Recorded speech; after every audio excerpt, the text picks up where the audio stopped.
Hello children, hope you all doing good. Let's start today's chapter, combustion, flame and fuel. Introduction. A candle is lit with the help of a matchstick. We can burn many things like candle in the presence of air. In other words, air is necessary to burn anything. In the absence of air, we cannot burn anything. Let us learn why things burn only in the presence of air. देखिए हम चीज़ों को burn जब करते हैं ना, उनके लिए एयर का होना बहुत ज़रूरी है, क्योंकि एयर की एब्सेंस में चीज़ें नहीं चलेंगी. तो ऐसा क्यों होता है उसके बारे में हम जानते हैं. सबसे पहले combustion, a chemical process in which substance burn in the presence of air. Ignition is called combustion. When a substance is burned, it produces carbon dioxide and energy in the form of heat and sometimes light and sound too, as in firecrackers. For example देखिए, combustion एक chemical process है जिसमें कोई भी substance आपका जलता है and then उसमें से आपका क्या होता है कि लाइट आपकी प्रोड्यूस होती है या हीट आपकी प्रोड्यूस होती है. कुछ केसेस में साउंड भी होता है, जैसे कि फायर क्रैकर्स में. फॉर एग्जाम्पल देखिए, कोल प्लस ऑक्सीजन बनेगा carbon dioxide plus heat. In the same way other substances also burn in the air to form carbon dioxide. We can say that burning substances undergo oxidation, that is, they are oxidized. In other words, combustion is oxidation with evolution of heat and light. तो इसी तरीके से जो दूसरे substance होते हैं वो air में बर्न होकर कार्बन डाइऑक्साइड बनाते हैं. यानी कि हम कह सकते हैं कि जो बर्निंग सब्सटेंसेज हैं दे अंडरगो ऑक्सीडेशन, मतलब वो ऑक्सीडाइज हो रहे हैं. और दूसरे शब्दों में हम कहें कंबशन जो है ऑक्सीडेशन है with evolution of heat and light. If we try to burn things like paper, wood, etc., they would burn easily. Now make a list of things that can be burned. That is those things that are combustible. Substances which catch fire are called combustible substances. For example, paper, wood, kerosene, diesel, petrol, straw, etc. The materials which do not burn easily are called non-combustible materials. For example, glass, metals, ceramics, etc. देखिए, जो substance आपके easily fire catch कर लेते हैं वो आपके combustible substance होते हैं. फॉर एग्जाम्पल्स, और these are combustible. And non combustible आपके वो होते हैं जो फायर इजीली नहीं पकड़ते हैं, यानी जो बर्न ही नहीं होते हैं, राइट. तो ये आपके एग्जांपल्स हैं नॉन कंबस्टिबल मटेरियल्स के. Activity 4.1. Let us take a piece of paper and a wood, try to burn both of them with a matchstick. Would you observe? Both of these combustible materials burn at the same rate. We learn from this activity that combustible materials have different rates of combustion. This means that some things burn faster than others. आप एक paper और एक लकड़ी को लीजिए और एक matchstick से चलाइए, तो क्या दोनों जलने पड़ेंगे एक साथ? नहीं, सिर्फ पेपर जलेगा जबकि लकड़ी जो है वो नहीं जलेगी. तो इससे हम क्या ऑब्जर्व करते हैं कि हर जो कंबस्टिबल मटेरियल है उसका डिफरेंट रेट ऑफ कंबशन होता है. Types of combustion. Slow combustion. As we know, combustion is basically oxidation. In some cases, we find that the natural process of oxidation is quite slow. For example, when iron is exposed to air, it gets corroded and forms rust, which is iron oxide. देखिए, combustion जो basically है आपका oxidation है, ठीक है. तो कुछ cases में क्या है कि जो natural process होता है oxidation का वो slow होता है. For example, जब iron को एयर में एक्सपोज किया जाएगा वो कोरोड होगा, रस्ट भी बनेगा, जो कि आपका होता है iron oxide. So this is the equation, iron plus oxygen plus water, और ये बना रहा है आपका है rust. Did you know the metabolism of food as well as other biological processes involve oxidation and reduction reactions? Oxidation reduction reactions play a major role in electrochemistry, which has a highly useful application to daily life in the form of batteries. A number of processes take place on the metal surfaces when iron rusts, when copper turns green, or when aluminium forms a coating of aluminium oxide that prevents it from further rusting. जो metabolism होता है food का या आपकी जो दूसरी biological processes होती हैं उनमें ऑक्सीडेशन एंड रिडक्शन रिएक्शंस होती हैं. तो ऑक्सीडेशन रिडक्शन रिएक्शंस जो होती है एक मेजर रोल प्ले करती हैं इलेक्ट्रोकेमिस्ट्री में, जिसका जो कि एक हाईली यूजफुल एप्लीकेशन है आपका डेली लाइफ में in the form of batteries. Rust in human bodies metabolism is equal to slow combustion. Just as rust is slow combustion, the food we eat also get oxidized slowly in the body. The carbohydrates and also fats and proteins are combustible that are oxidized to liberate heat and energy. That is why we feel tired, hot and sweaty after running a kilometer. This means energy has been consumed releasing heat. अब देखिए, जैसे कि rust आपका slow combustion है, इसी तरह से food जो हम खाते हैं ऑक्सीडाइज होता है स्लोली बॉडी के अंदर। तो आपके जो कार्बोहाइड्रेट्स हैं आपके कंबस्टिबल होते हैं, जो ऑक्सीडाइज्ड होते हैं एंड देन लिबरेट होती है हीट एंड एनर्जी। तो इसीलिए हम बहुत ही टायर्ड फील करते हैं, हॉट और स्वेटी फील करते हैं जब हम भाग के आते हैं, राइट। इसका मतलब एनर्जी जो है वो कंज्यूम हो चुकी है एंड एनर्जी आपकी रिलीज हुई। This also explains why we feel hungry after exercise. The combustible reserves in the body have dropped to a low level and need to be replenished. Eating a pizza and a milkshake later, we feel energetic again. We need more food because the food that we had consumed earlier has stored in the body as fuel has been oxidized by liberating energy and causing a rise in body temperature. This manifests itself in sweating and effort by the body to keep the body at the correct temperature, that is 98.6 degree Fahrenheit.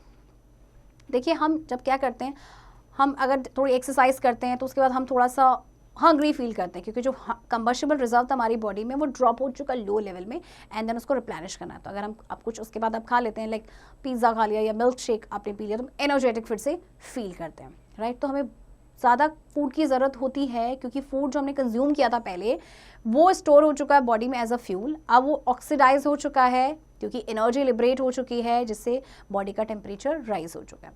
तो देखिए इससे हमारा जो body का correct temperature है जो कि है 98 डिग्री 6 फ़ारेनहाइट, ये मेंटेन्ड रहता है। Rapid combustion, when a combustible material burns quickly, the process is called rapid combustion. For example, if you burn bits of paper or a wick dipped in kerosene or a wax candle, you find them burning readily. These are examples of rapid combustion. Even the burning of domestic gas, LPG, which your mother uses in the kitchen, is also rapid combustion. That is why it bursts into flame as soon as a light matchstick or lighter is taken near it. देखिए कोई भी combustible material जो एकदम से जलता है उस process को बोलते हैं रैपिड कंबशन। जैसे कि आप पेपर्स को जलाइए या एक आपकी विक जो है डिप्ड है कैरोसिन ऑयल में, आप उसको जलाएंगे एकदम से जलेगा। एलपीजी गैस जो हमारे किचन में होती है आप उसको लाइटर से या मैचस्टिक से जलाएं तो एकदम से वो जलता है। तो this is called rapid combustion. Spontaneous combustion, there are some combustible substances that catch fire on their own when they are exposed to air. This phenomenon is known as spontaneous combustion. For example, sodium has to be kept immersed in kerosene because if left exposed to open air, it catches fire on its own. Other examples of such substances are white phosphorus and potassium. This is the reason why these substances are stored in kerosene or water in order to prevent exposure to oxygen in the air. कुछ combustible substances होते हैं जो अपने आप से fire catch कर लेते हैं जब उनको एयर में एक्सपोज किया जाता है। तो इस फिनोमिनन को कहा जाता है स्पॉन्टेनियस कंबशन। जैसे कि सोडियम को हमेशा ना कैरोसिन में इमर्स करके रखा जाता है क्योंकि अगर उसको ओपन में छोड़ दिया तो वो अपने आप से ही आग पकड़ लेगा। दूसरा एग्जाम्पल आपका व्हाइट फॉस्फोरस एंड पोटेशियम का, इसीलिए इनको रखा जाता है कैरोसिन या वाटर में ताकि ये इन पे जो एयर के एक्सपोजर में ना आए और ना ही अपने आप से जले। Explosion. You might have experienced this type of combustion during Diwali when people burst crackers. Firecrackers are made of chemicals that are highly combustible. Thus, they explode. That is, these crackers release a lot of energy instantly in the form of heat, light, and sound. Therefore, when a combustible substance burns very rapidly with the evolution of tremendous heat, light, and sound energy, it is called an explosion. Whereas we cannot see rusting of iron, combustion is a noticeable event. Even more dramatic is combustion that takes place at a rate so rapid that it results in an explosion. Diwali के time पे पटाखे आप लोगों ने ज़रूर फोड़े होंगे, है ना। तो क्या होता है कि उसमें से लॉट ऑफ एनर्जी निकलती है, instantly heat, light and sound energy निकलती है। तो इसमें क्या होता है कि कंबस्टिबल सब्सटेंस बर्न होता है बहुत ही रैपिडली और इसमें से tremendous heat, light and sound energy evolve होती है। तो इसे कहते हैं एक्सप्लोजन। कंबशन जो है एक इसमें नोटिसेबल इवेंट है। इवन मोर ड्रामेटिक कंबशन है जो आपका होता है इतने रैपिड रेट पे होता है, तो इसकी वजह से ये एक्सप्लोजन हो जाता है। Activity 4.2, take a candle and light it. Let it burn for some time. Now cover it with a glass tumbler. What do you observe? When the candle is exposed to air, it burns steadily, but when it is covered with a glass tumbler, its supply of oxygen gas cuts off and the flame of the candle gets extinguished. एक candle को जलाएंगे आप, उसके बाद इसमें कांच का glass रख देंगे इसके ऊपर। अब थोड़ी देर बाद देखेंगे कि ये बुझ जाएगा, यानी कि उसको ऑक्सीजन की ज़रूरत थी क्योंकि वहाँ पे ऑक्सीजन खत्म हो गया, इसीलिए वो आग बुझ गई। This activity enables us to conclude that certain conditions are essential for combustion to take place. Conditions required for combustion: try to burn a piece of metal, it becomes very hot after continuous supply of heat, but does not burn because it is a non-combustible substance. एक आप metal का piece ले लीजिए, उसको आप जलाते रहिए लंबे समय तक, वो हीट होगा लेकिन जलेगा नहीं. क्यों? क्योंकि एक नॉन कंबस्टिबल सब्सटेंस है. Thus, the presence of combustible substance is essential for combustion to take place. तो पहली कंडीशन क्या है कि आपका combustible substance present होना चाहिए, तभी वो चलेगा.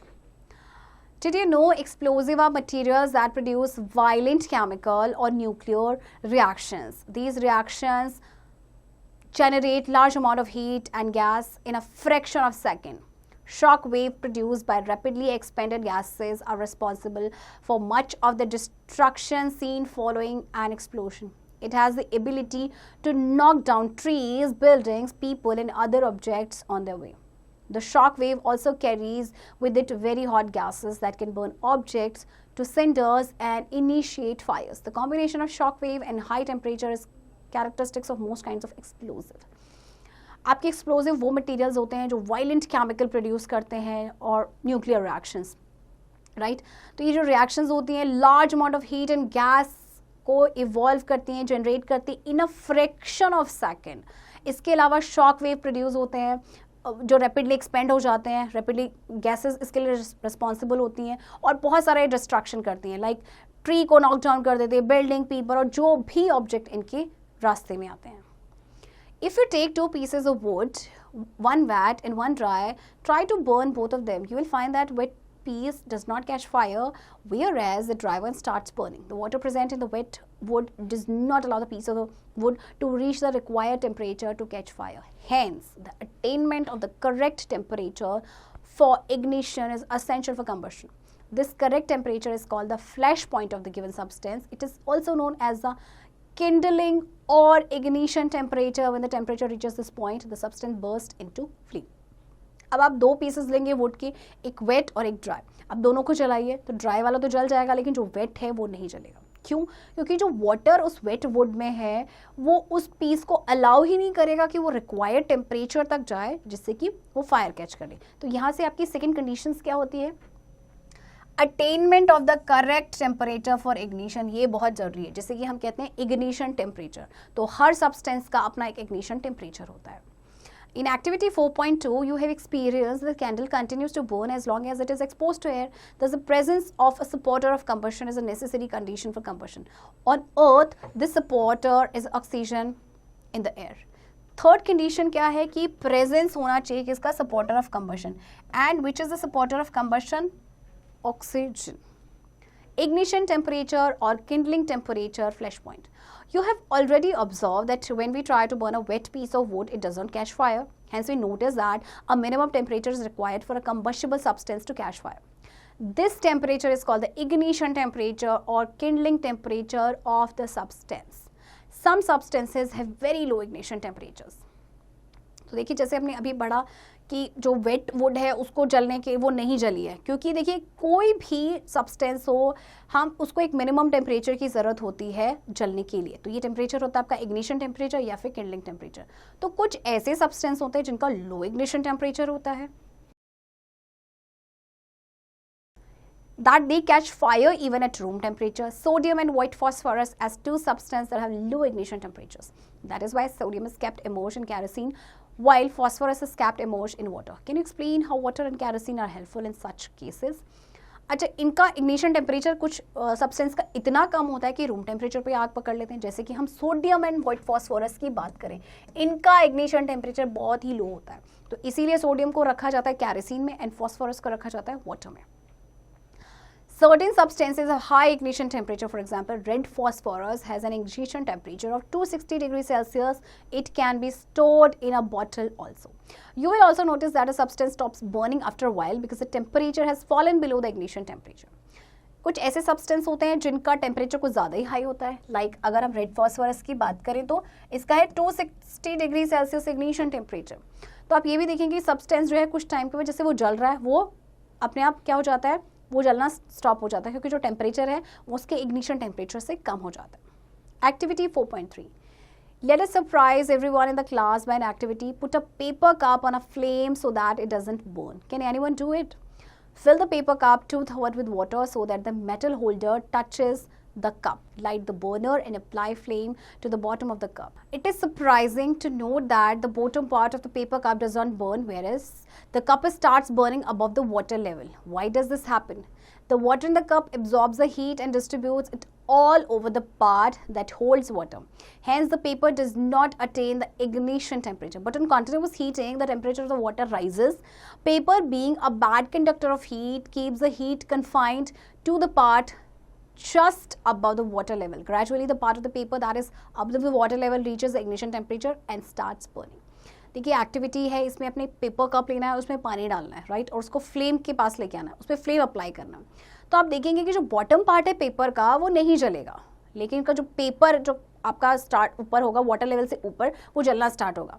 क्योंकि देखिए वाटर है, तो वाटर की वजह से क्या होगा कि जो जितना पानी जो पेपर के पास है उसका इग्निशन टेम्परेचर डाउन हो जाएगा. और उसके बाद जब कंटिन्यूसली पानी को हम हीट करेंगे तो एक टाइम पे क्या होगा कि जो ऊपर जो पार्ट है वाटर के अबव वो अपने इग्निशन टेम्परेचर पहुंचेगा और वो जलना स्टार्ट हो जाएगा. Take a candle and a piece of wood and light them with a matchstick. Have you ever compared the way two substances burn? Do they burn in the same manner? The candle burns with a flame, whereas wood does not always do so. देखिए आप एक candle को और एक would को जलाएंगे तो आप देखेंगे कि एक तो फ्लेम के साथ जल रहा है, दूसरे में फ्लेम नहीं है. How do you get the flame in the candle? When the candle burns, the wax around the wick melts and vaporizes because the molten wax rises upward through the wick. The vapors burn in air and this produces a flame. Thus, a combustible substance and the supporter of combustion both are in gaseous state. In case of a candle flame, the wax vapor and the oxygen of air are in the gaseous state. अच्छा देखिए, जब candle burn होती है तो जो wax होता है ना अराउंड द विक वो मेल्ट होता है, देन वेपराइज होता है. तो जो मोल्टन वैक्स है ये ऊपर की तरफ आपका राइज होता है विक के थ्रू, तो वेपर्स आपके एयर में जलते हैं जिसकी वजह से फ्लेम होता है. तो जो कंबस्टिबल सब्सटेंस एंड जो सपोर्टर है कंबस्शन का यानी कि ऑक्सीजन, वो दोनों ही आपके क्या हैं, गैसियस स्टेट में. तो इस केस में कैंडल की जो फ्लेम है, आपका जो वैक्स वेपर एंड ऑक्सीजन ये दोनों गैसियस स्टेट्स में. तो hence when a combustible substance in vapour state, इसको ऊपर करना है काजल, अभी यहाँ रुक जाओ. When a combustible substance is in vapor state and burns, it produces flame. तो जब भी आपका जो combustible substance होगा वो vapor state में होगा and burn करेगा तो flame produce करेगा. The piece of wood will burn either when combustible oils are released in vaporized condition or when the correct ignition temperature is reached for the cellulose to catch fire. As we all know, a campfire gives us both heat as well as light. Let's learn about flame in detail. अब जो piece of wood है वो चलेगा जब combustible oils आपके release किए जाएंगे vaporise condition में या फिर करेक्ट इग्निशन टेम्परेचर तक वो रीच करेगा जो सेल्यूलोज को जलने के लिए जरूरी है.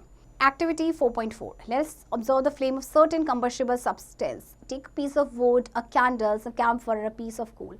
Set them alight and observe their flames carefully. You will notice that wood burns with the flame for some time and then stops.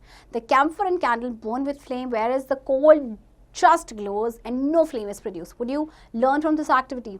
Only those substances that burn and vaporize produce flame. देखिए आपको combustible substance लेने हैं, would ले लो, candle, कुछ camphor और piece of coal, सबको जलाएंगे, उनकी flames को केयरफुली ऑब्जर्व करना है. वुड जो है बर्न करेगा फ्लेम के साथ for some time and then stops, and आपकी जो कैम्फर है, कैंडल है, वो फ्लेम के साथ आपके चलेंगे, जबकि जो कोल है वो जस्ट ग्लो करेगा, कोई भी फ्लेम प्रोड्यूस नहीं होगा. तो इस एक्टिविटी से क्या शो होता है कि वही सब्सटेंस आपके चलेंगे जो बर्न हो रहे हैं, वेपराइज जो हो रहे हैं, वही आपके क्या करेंगे, फ्लेम को प्रोड्यूस करेंगे. Flame is a zone of combustion of gaseous substance accompanied by evolution of heat and light. When you light a candle, how many zones in the flame can be observed? Let us know the zones of flame. If you observe the outermost zone of the flame, it is faintly visible. It is transparent, blue in color. It is the hottest zone because complete combustion of vapors take place here. This is due to maximum oxygen being available here. देखिए आप candle की zone को या किसी भी flame की zone को अगर आप केयरफुली ऑब्जर्व करेंगे तो उसमें देखेंगे जो आउटर मोस्ट जोन जो है, this is the outer most zone. ये आपका फेंटली विजिबल होता है, ट्रांसपेरेंट होता है, ब्लू इन कलर होता है, हॉटेस्ट जोन होता है क्योंकि यहाँ पे कंप्लीट कंबशन होता है, राइट. और कंप्लीट कंबशन क्यों होता है? क्योंकि मैक्सिमम ऑक्सीजन यहाँ पे आपकी अवेलेबल होती है. This is known as zone of complete combustion और नॉन ल्यूमिनस जोन. तो ये आपका जोन है जहाँ पे आपका कंप्लीट कंबशन होता है and is a non luminous zone भी कहा जाता है.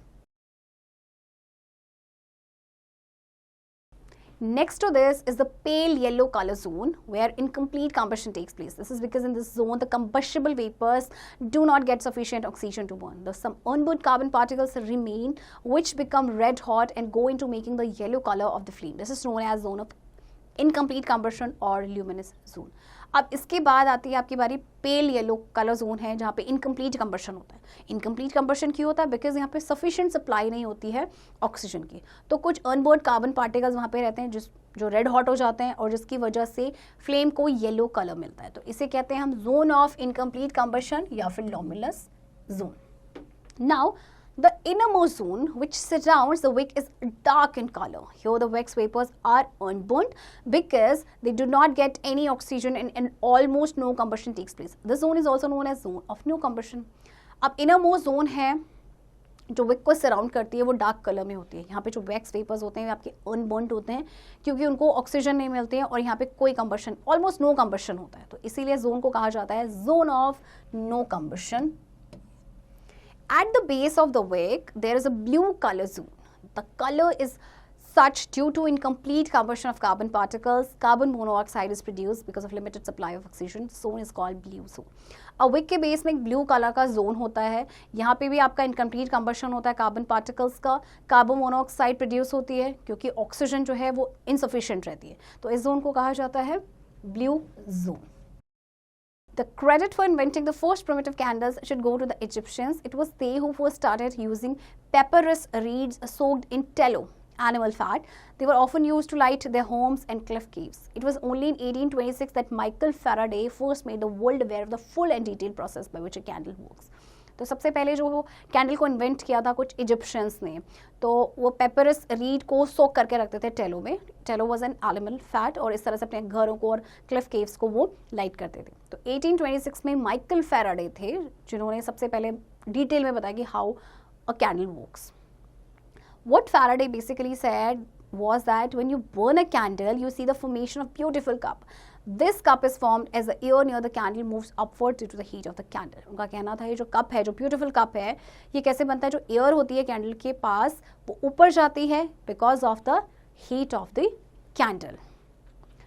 Michael Faraday explained that this happens because capillary action of the wick draws the liquid wax up to the flame where it vaporizes. तो उन्होंने explain किया कि जो कैपिलरी एक्शन होता है विक का वो लिक्विड वैक्स को ड्रॉ करता है फ्लेम तक जहाँ पे वेपराइज होती है. Another interesting feature about a candle is its train of fire. When a candle is snuffed out, a smelly stream of gas and some minute smoky particles continue to flow up from the wick for just a few seconds after the flame is blown out.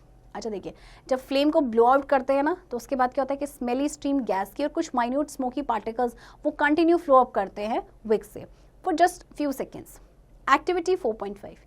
If you blow out a lighted candle, you will see some vapor rising from it. You must have smelt the vapor of an extinguished candle. It is not bad smelling. But if you blow it out in such a way by the continuous action of your breath and by not disturbing the air around it, then hold a lighted taper 2 to 3 inches from the wick, you will observe that a train of fire going through the air till it reaches the candle. You have to be very quick for you allow the vapor to cool. You will miss it. आपने एक lighted candle को blow करनी है, उसके बाद कुछ vapours उसमें से आएंगे, आपने उसको स्मेल करना है वेपर्स को.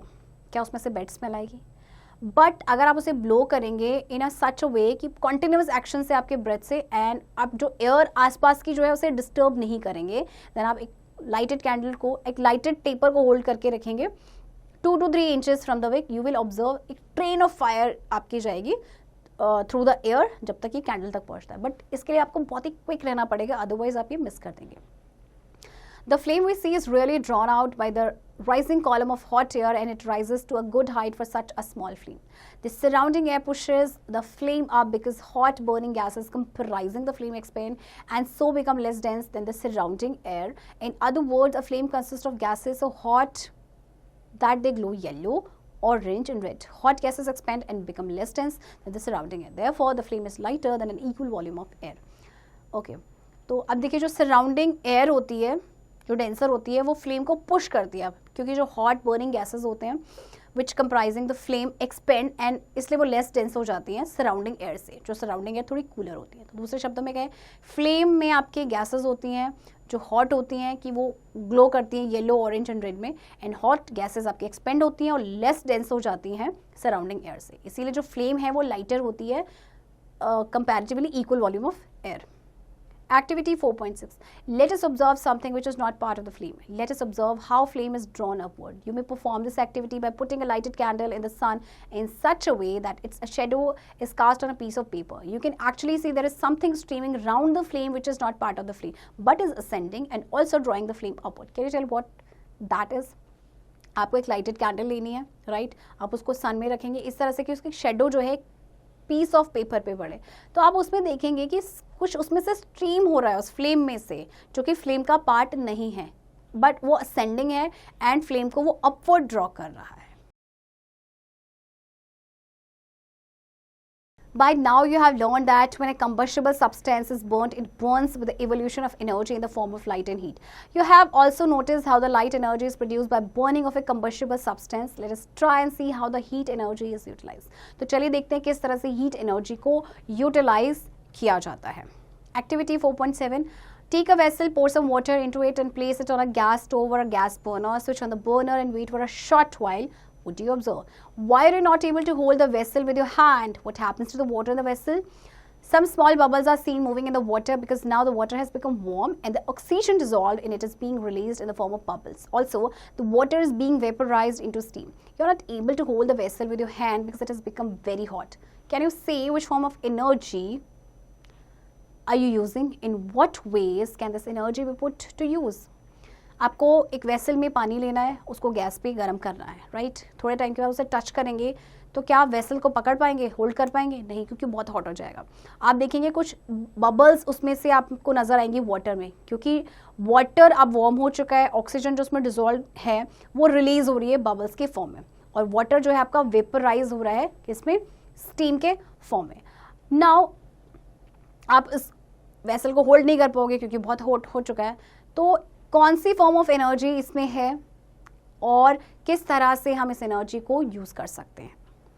Fuels. The combustible substance burnt for releasing its heat energy is known as fuel. Although it is true that when a combustible substance is burnt, it produces both light and heat. Yet, when heat energy that is produced by it is used, it is called fuel. Usually, fuels are compounds of carbon and hydrogen. Thus, they combine with oxygen on burning and release carbon dioxide and water vapor.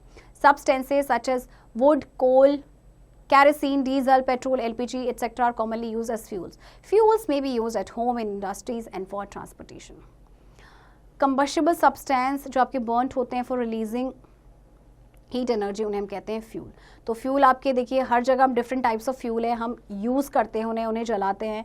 तो आपके जो fuels हैं आपके compounds होते हैं carbon and hydrogen के, तो ये कंबाइन हो जाते हैं ऑक्सीजन के साथ on burning and then they release carbon dioxide and water vapour. तो देखिए ये आपके कॉमनली यूज्ड आपके फ्यूल्स हैं जिन्हें हम बहुत सारी जगह यूज़ करते हैं। Fuels may exist in solid, liquid and gaseous state. Let us know a bit more about fuels in detail. Solid fuels on burning emit deposit a lot of smoke and residue. They need more space for storage, although nowadays special techniques are being adopted to make use of the ash produced in large scale from industries in the form of fly ash. Different types of solid fuels are commonly used in various fields, such as wood is used as domestic fuel in villages, in industries and for power generation. Power generated in such a way is called thermal power. Solid आपके जो fuels होते हैं ये बहुत सारा smoke and residue जो है deposit करते हैं, इनको ज़्यादा स्पेस की ज़रूरत होती है स्टोरेज के लिए। हालांकि कुछ स्पेशल टेक्निक्स आ गई हैं, उनको अडॉप्ट किया गया है जिससे कि जो ऐश जो बनता है लार्ज स्केल में इंडस्ट्रीज़ में वो आपका बने in form of fly ash. तो आपके different type of solid fuels use किए जाते हैं, जैसे कि डोमेस्टिक अगर फ्यूल की बात करें विलेजेस में आपका वुड यूज़ किया जाता है, राइट? आपका कोल यूज़ किया जाता है पावर जनरेशन के लिए।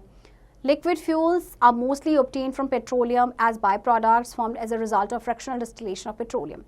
Liquid fuels leave relatively little smoke or residue. They require less space to store. Commonly used liquid fuels are kerosene, petrol, diesel, etc. अब आपके जो लिक्विड फ्यूल्स होते हैं ये थोड़ा सा कम स्मोक जो है जनरेट करते हैं, रेजिड्यू भी कम आपका ये जनरेट करते हैं, राइट? उनको लेस स्पेस की रिक्वायरमेंट होती है। Gaseous fuels neither leave any residue on burning nor they do emit any smoke on the combustion. They are used at domestic as well as industrial level. अब जो gaseous fuels आपके best fuels होते हैं क्योंकि ना तो इनमें से कोई residue निकलता है और ना ही ये कोई smoke emit करते हैं. Let us know more about different types of gaseous fuels. Natural gas is found in oil wells trapped above the crude petroleum. It mainly contains methane and traces of ethane and propane. Methane is used in another form in the villages of India as main constituent of biogas. Gobar gas plants have become very common in villages. They produce biogas or gobar gas through decomposition of biomass. It is considered as a good domestic fuel. Water gas is prepared by passing steam over red hot carbon. It contains carbon monoxide and hydrogen. Natural gas जो है आपकी ये आपकी oil Wales में होती है जो crude petroleum oil के ऊपर ट्रैप्ड होती है. तो उसमें आपके मीथेन होते हैं या ईथेन के ट्रेसेस होते हैं. मीथेन जो है ये आपका एक अनदर फॉर्म है जो गांव में यूज़ किया जाता है as a main constituent of biogas. गोबर गैस प्लांट जो है बहुत कॉमन है आपके विलेजेस में. ये बायोगैस प्रोड्यूस करते हैं या गोबर gas through decomposition of biomass. Water gas को कब प्रिपेयर किया जाता है? By passing steam. स्टीम को पास किया जाता है रेड हॉट कार्बन में और उसमें आपके होते हैं carbon monoxide and hydrogen. Producer gas is prepared by passing air over red hot carbon. It contains carbon monoxide and hydrogen. Producer gas को भी प्रिपेयर किया जाता है जब एयर को पास किया जाता है ओवर रेड हॉट कार्बन और इसमें आपका होता है carbon monoxide and nitrogen. It is not considered to be a good fuel on account of its nitrogen content. It is often used in industries as fuel. तो इसे good fuel नहीं माना जाता है क्योंकि इसमें नाइट्रोजन का कंटेंट होता है, right? Coal gas is obtained as byproduct during the destructive distillation of coal. It contains methane, hydrogen and carbon monoxide. जब coal का destructive distillation होता है तो वहाँ से as a byproduct coal gas निकलती है. Liquefied petroleum gas or LPG contains butane and isobutane. It is liquefied and compressed before being filled in cylinders. This is the cooking gas used in the kitchen. This gas is odorless, but a chemical known as ethyl mercaptan, which has foul smell, is added to it to assist in detecting leakage from cylinders. It is named so because it is obtained from petroleum. LPG हमारे घरों में जो use होती है, जो हमारे cylinders में हो यूज़ होती है, इसको क्या किया जाता है? लिक्विफाई किया जाता है ना, कंप्रेस किया जाता है इसको सिलेंडर्स भरने से पहले. ये वैसे तो ऑर्डरलेस होती है बट इसमें एक केमिकल डाला जाता है जिसका नाम है इथाइल मर्कैप्टन. इसमें फाउल स्मेल होती है तो इसलिए डाला जाता है क्योंकि कहीं अगर लीकेज हो तो हमें पता चल जाए. और इसका नाम किस लिए दिया गया? लिक्विफाइड पेट्रोलियम गैस क्यों है? क्योंकि ये कहाँ से ऑब्टेन होती है? आपकी पेट्रोलियम से. Compressed natural gas or CNG is a substitute for gasoline, petrol or diesel fuel. It is considered to be an environmentally clean alternative to those fuels. It is stored and distributed in hard containers, usually cylinders. CNG जो है आपकी cleaner fuel है और ये petrol और diesel को ये substitute भी करती है और इसको क्या किया जाता है? स्टोर किया जाता है, डिस्ट्रीब्यूट किया जाता है हार्ड कंटेनर्स में और यूजुअली ये सिलेंडर्स के फॉर्म में आती है क्योंकि आपकी क्या है? ये गैस है. On what basis is a fuel considered as being good or efficient? Obviously by determining the amount of heat produced by it. अब कोई फ्यूल कितना efficient है, कितना अच्छा है, वो डिपेंड करता है कि कितना वो हीट प्रोड्यूस करता है. What is that heat known as? Do you think all fuels produce equal amount of heat? The amount of heat produced by 1 gram of fuel when it is completely burnt is known as its calorific value. All fuels do not produce the same amount of heat on burning. The efficiency of a fuel is determined by its calorific value. अब देखिए 1 gram of fuel जो completely burn हो रहा है और कितना वो amount of heat produce कर रहा है, that is called calorific value. अब सारे जो फ्यूल्स होते हैं उनका सेम अमाउंट ऑफ हीट तो नहीं प्रोड्यूस करते बर्निंग पे, यानी कि हर किसी की अपनी कैलोरिफिक वैल्यू होती है. तो देखिए आपको एक टेबल दी गई है, आपको डिफरेंट फ्यूल्स और उनकी कैलोरिफिक वैल्यू दी गई है. How do you select a good fuel? Why do we find that practically every household today has either a piped supply of LPG or CNG or LPG gas in cylinders? Why have kerosene stoves become almost obsolete except in poorer sections of society? Ask your grandmother about the fuel she was using in her kitchen in her heyday. Which one does she feel is better, the fuel used in her time or the ones we use today? Why does she feel the way she does? Let us study the characteristic of a good fuel.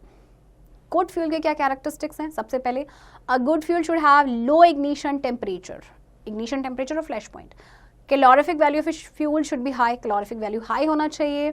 The fuel should be easily available. It should be cheap and easy to transport. The fuel should not cause pollution. The fuel should not leave any residue. Low ignition temperature होना चाहिए, high calorific value होना चाहिए, easily available होना चाहिए, cheap होना चाहिए and transport करना easy होना चाहिए. इससे कोई पोल्यूशन ना हो, ना ही कोई ये रेजिड्यू लीव करे. Burning of fuels lead to harmful by products.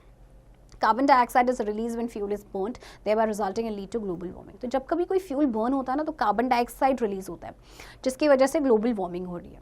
Burning of fuels containing carbon also cause serious health problems. When the fuel is burned, the unburned particle of carbon remains suspended in the atmosphere and cause respiratory problems. Asthma is a respiratory disease that has become common nowadays. Sometimes incomplete combustion takes place due to a limited supply of oxygen, resulting in the formation of carbon monoxide, which may even prove to be fatal. अच्छा, अब देखिए, जो आपका जो carbon dioxide है ये release हो रहा है, इसकी वजह से कुछ हेल्थ प्रॉब्लम्स भी हो रही हैं. जब फ्यूल बर्न होता है तो जो अनबर्न पार्टिकल्स होते हैं कार्बन के, वो एटमॉस्फेयर पे सस्पेंडेड रहते हैं, जिसकी वजह से रेस्पिरेटरी प्रॉब्लम्स होती है. अस्थमा एक रेस्पिरेटरी डिसीज़ है जो बहुत ही कॉमन हो चुकी है.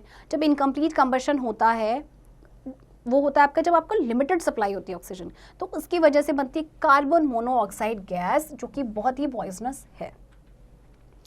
Burning fuels such as diesel and coal release sulfur dioxide. It has corrosive effects and is also suffocative in nature. Acid rain is another serious problem that is damaging old monuments such as the Taj Mahal. जब fuels जलते हैं, जैसे कि diesel है या कोल है, तो sulphur dioxide release करते हैं, तो इनका काफ़ी कॉरोसिव इफेक्ट है और सफोकेटिव होते हैं. एसिड रेन, जो बारिश होती है सल्फर डाइऑक्साइड के मिल के साथ, वो एसिड बनाती है, राइट, जिसकी वजह से सीरियस प्रॉब्लम्स होती हैं, जो जैसे बहुत सारे हमारे मॉन्यूमेंट्स लाइक ताजमहल इन्हें डैमेज कर रहे हैं. Formation of oxides of nitrogen and sulfur takes place from smoke emitted by vehicles. These combine with water vapor present in the atmosphere to form acids, which are responsible for damaging soil, crops and buildings. This is the reason why the eco-friendly fuel CNG is now being widely used in the commercial vehicles in India. The byproduct of combustion of CNG is water vapor, which is not harmful to the environment. अब देखिए, nitrogen and sulphur के oxides बनते हैं, ऊपर से smoke emit होता है, तो और ये फिर वाटर वेपर के साथ कंबाइन होकर एटमॉस्फेयर में एसिड बनाते हैं, जिससे कि सॉइल, क्रॉप, ये बिल्डिंग्स से सारे डैमेज हो जाते हैं. तो इसीलिए जो सीएनजी को आजकल यूज़ किया जा रहा है, क्योंकि इको फ्रेंडली आपका फ्यूल है, इको फ्रेंडली गैस है, और ये जब भी इसका कंबशन होता है तो बाय प्रोडक्ट से वाटर वेपर ही निकलता है. Managing energy sources. You have learned about various types of fuels and must have realized that they are obtained by the fossilization of dead plants and animals. The Earth's natural resources are shrinking a day by day due to several reasons. अब देखिए, जो various types of fuels हैं वो कहाँ से मिलते हैं हमें? Fossil fuels से. मतलब fossil, आपके ये सारे fossil fuels हैं. जब dead plants and animals का fossilization हो जाता है, तो Earth का जो natural resource है वो shrink हो रहा है day by day. बहुत सारे उसके reasons हैं. When a country develops, its energy demand increases and that leads to increased use of fossil fuels. देखिए, कोई भी जो कंट्री डेवलप करती है तो उसकी एनर्जी डिमांड बढ़ती है, जिसकी वजह से फॉसिल फ्यूल का जो यूज़ है वो इंक्रीज होता जा रहा है. Most of the energy demand is met by fossil fuels. The situation is becoming quite alarming. This calls for the judicious use of the energy resources or use of alternative methods. In fact, both options can be practiced. Judicious use means using resources with minimum wastage, that is keeping wastage to the barest minimum possible. अब देखिए, energy demand जो बढ़ती है, fossil fuel इसको पूरा करते हैं. अब सिचुएशन बहुत ही अलार्मिंग हो चुकी है. अब इसीलिए हमें एनर्जी रिसोर्स का जुडिशियस यूज़ करना चाहिए और अल्टरनेटिव जो मेथड्स हैं उनको यूज़ करना चाहिए. जुडिशियस यूज़ का मतलब होता है कि आप रिसोर्स को बहुत सोच समझ के यूज़ कर रहे हैं, मतलब मिनिमम उसका वेस्टेज हो रहा है. As far as alternative methods are concerned, we should gradually switch over to a method of cooking that involves solar heating. Use of solar cookers for cooking and heating purposes is quite common in many places today. In villages, biogas is widely used as domestic fuel, which since plenty of biomass is available for decomposition to produce biogas. अब देखिए, alternative methods अगर concern है तो हमें क्या करना चाहिए? Switch करना चाहिए. जैसे कि कुकिंग के लिए हम सोलर हीटिंग का यूज़ कर सकते हैं, और हीटिंग पर्पस के लिए भी हम सोलर कुकर्स का यूज़ कर सकते हैं. विलेजेस में बायोगैस यूज़ होती है as a domestic fuel, right. Points to remember. The chemical process in which a substance burns in the presence of air or oxygen to produce heat and light is called combustion. A substance which burns and releases heat and light energy is called a combustible material.